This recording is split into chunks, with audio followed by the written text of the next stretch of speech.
Friends, आज हम बात कर रहे हैं फ्यूचर ग्रुप की। आज दिल्ली हाई कोर्ट में फिर से सुनवाई शुरू होगी। आज 19 तारीख है और आज से फिर सुनवाई होगी जस्टिस मुक्ता गुप्ता की अदालत में।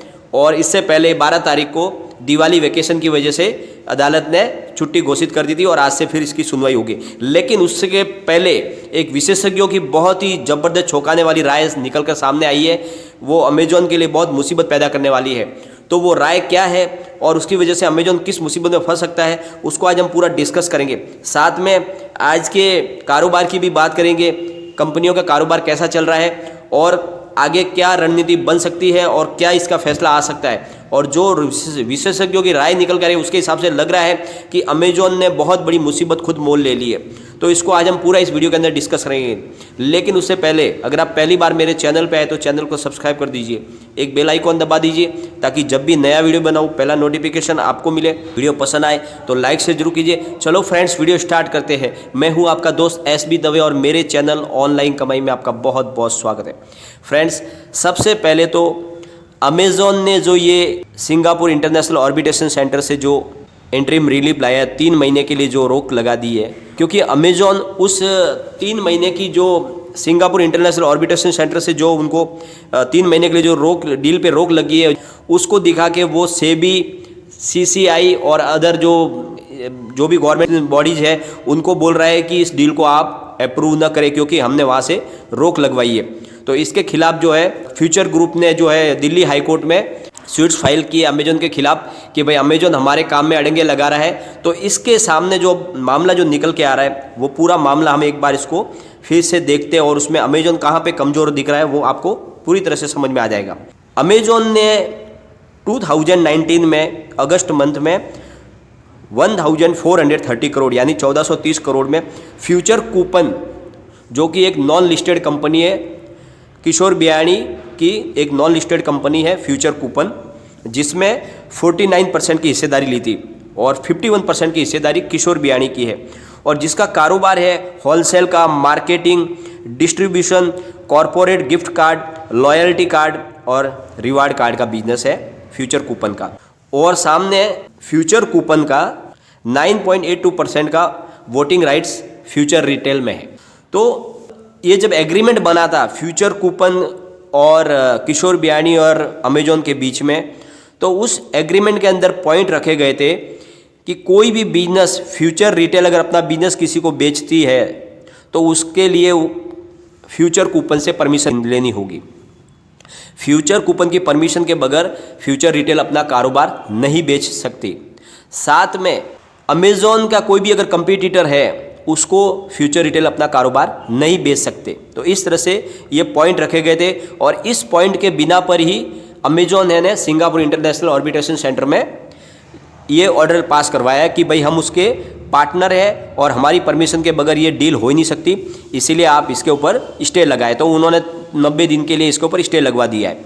लेकिन अब ये जो विशेषज्ञों की राय निकल कर आ रही है कि इसी में अमेजॉन फंसने वाला है। एक्चुअल में हिंदुस्तान की FDI पॉलिसी के अनुसार कोई भी विदेशी कंपनी डायरेक्ट रिटेल बिजनेस के अंदर इन्वेस्टमेंट नहीं कर सकती है। तो अमेजॉन को अभी ये साबित करना होगा कि भाई उसको रोक लगानी है, तो उसको बताना होगा कि मेरा हिस्सा जो है फ्यूचर रिटेल के अंदर है।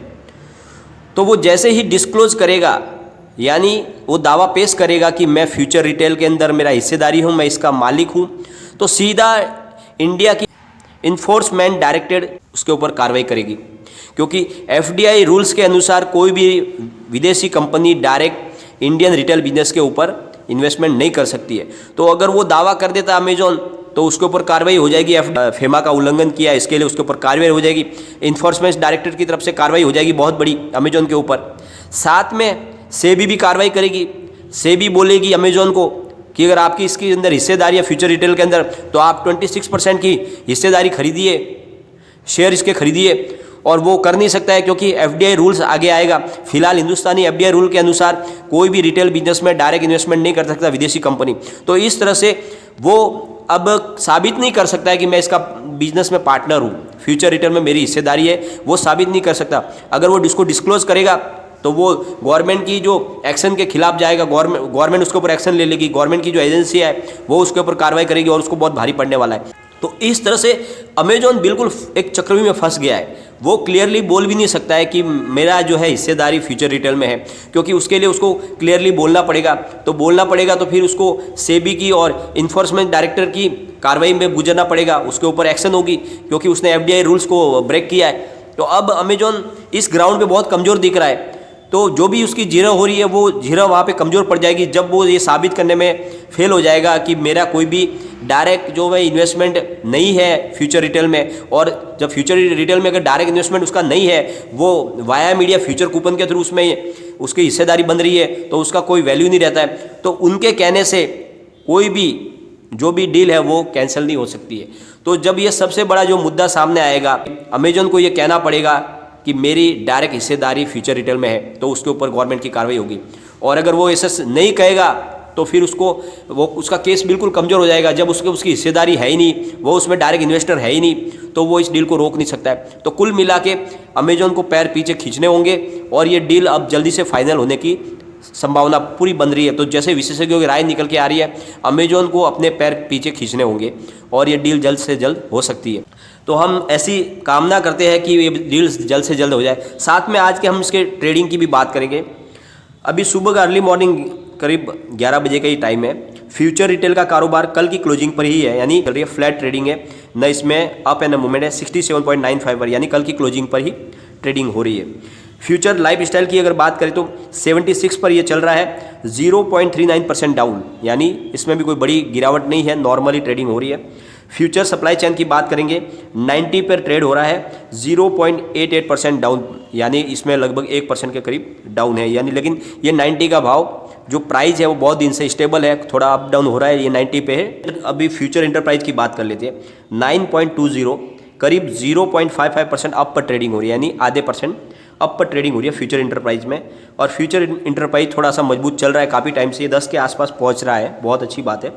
फ्यूचर कंज्यूमर की बात कर लेते हैं, 7.35 पर करीब 1.38% अप पर ट्रेडिंग हो रही है। इसमें भी अच्छी खासी थोड़ी सी पॉजिटिव माहौल दिख रहा है और इसमें थोड़ी सी तेज़ी की संभावना बन रही है, ये भी थोड़ा धीरे धीरे ऊपर जा रहा है। तो इस तरह से जो अभी ये शेयर है, फिलहाल गिरावट इसमें रुकी हुई है, बहुत बड़ी गिरावट नहीं है। और अब जो न्यूज़ निकल के आ रही है वो थोड़ी सी फ्यूचर ग्रुप की डील के लिए पॉजिटिव दिख रही है और फ़ायदेमंद लग रही है, जिससे लग रहा है कि आने वाले समय में डील फाइनल हो सकती है। क्योंकि अमेजॉन बिल्कुल कमज़ोर ग्राउंड पे खड़ा है, उसको अपने जो पैर है पीछे खींचने होंगे। अगर नहीं खींचेगा तो गवर्नमेंट की एजेंसियों की कार्रवाई को उसको झेलनी पड़ेगी और वो उसके लिए बहुत भारी पड़ जाएगा। तो इस हिसाब से जब तक गवर्नमेंट की जो भी नई एफडीआई पॉलिसी नहीं बनेगी तब तक अमेजॉन कुछ भी नहीं कर सकता, वो बिल्कुल इसमें एक लाचार है। मुझे ऐसा लग रहा है कि बहुत जल्दी ये डील हो सकती है और जैसे हो जाएगी तो जो इन्वेस्टर की जो प्रॉब्लम है वो भी सॉल्व हो जाएगी।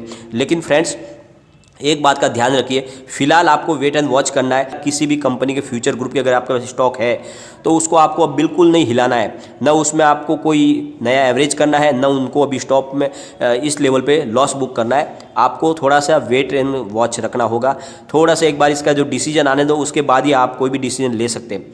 और साथ में फ्रेंड्स, अगर आपको स्टॉक मार्केट में कोई भी इन्वेस्टमेंट नया करना हो, अगर आपको डीमैट ट्रेडिंग अकाउंट खोलना हो, तो मैंने डिस्क्रिप्शन में लिंक दी हुई है, वहाँ पे बहुत सारे अच्छे स्टॉक ब्रोकर की लिंक दी हुई है, आप जाके वहाँ पे सर्च करके अपने हिसाब से अकाउंट खोल सकते हैं। और फ्रेंड्स, कोई भी इन्वेस्टमेंट करने से पहले अपने फाइनेंशियल एडवाइजर से एक बार एडवाइस ले लें या अपना खुद का रिसर्च करें, क्योंकि मैंने वीडियो आपके एजुकेशनल पर्पज़ के लिए ही बनाया। वीडियो पसंद आए तो लाइक शेयर जरूर कीजिए और चैनल को सब्सक्राइब कर दीजिए। Thank you friends.